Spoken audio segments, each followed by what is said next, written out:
3 weeks ago, we celebrated our nation's Independence Day, and today we're here to rejoice in and celebrate another Independence Day, one that is long overdue.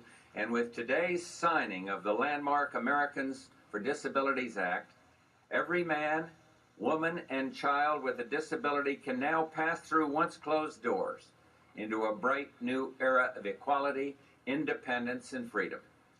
The Americans with Disabilities Act and the Individuals with Disabilities Education Act changed the lives of millions of people with disabilities.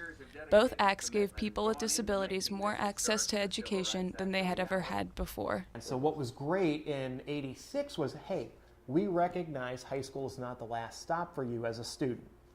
So transition planning is put into place to discuss what are your next options, whether it's going to be employment, vocational education or training, or post-secondary education. So starting in '86, there was a real push for making sure students understood what was available, what their options were if you wanted to go to college, what did you need to do. Andrew Shoemaker is the director of the Academic Achievement and Access Center at the University of Kansas.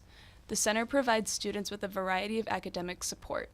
These tools are valuable to students with disabilities, especially during the transition from high school to college. Transition planning really should probably start that freshman year of high school. Because again, transition is much broader than just transition from high school to college. It's transition to the workplace. It's in transition to independent living, any number of different things. As part of the IEP at age 14, we start looking at transition needs. So we start talking about what their plans are for the future, what their goals are. So if college is something that they are wanting to do, or if there's a certain career that they want and college is a requirement for that, we start talking about what are the steps to get to where you want to be, which I think every student needs to do. It's just that students with IEPs have a team that's there to help them go through those steps. It's really a team process. So there are parts that each member of that team can assist the student with.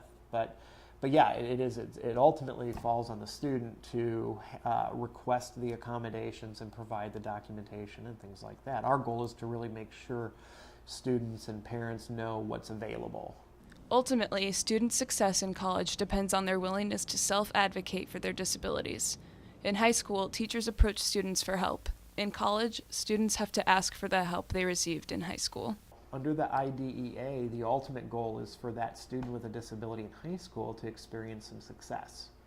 When they get to college, we're going to provide access. It is our hope and our desire, and everything we do works toward, we want them to be as successful as possible. Even if they choose not to use any of the accommodations, you don't want to get halfway into the semester, realize I really need help, I wish I would have done this, and then try to go set up the services, to where if you go set those up initially and don't use them until the middle of the semester, that's fine, at least it's all there.